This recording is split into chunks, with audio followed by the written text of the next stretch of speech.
So the machine we have behind us is a 1908 Dolbeer steam logging machine, and its purpose was to pull logs through the forest so that they would eventually be transported to the sawmill.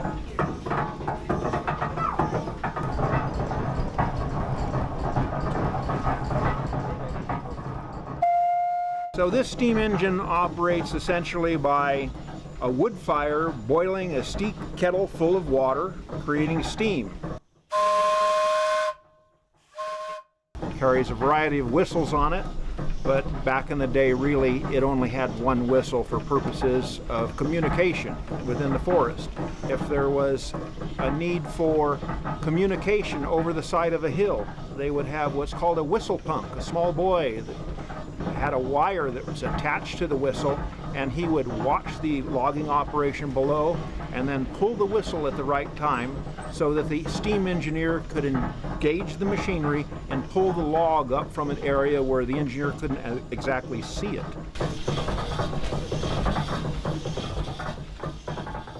So what we will be doing is a demonstration of how this machine actually moved logs through the forest.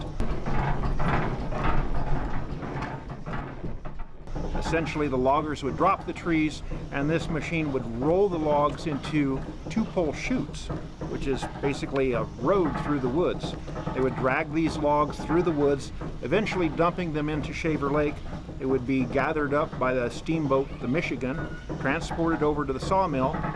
The sawmill would then cut them into boards. The boards would then be dried, and after a period of time, when they had sufficient buoyancy, they would kick them into the flume.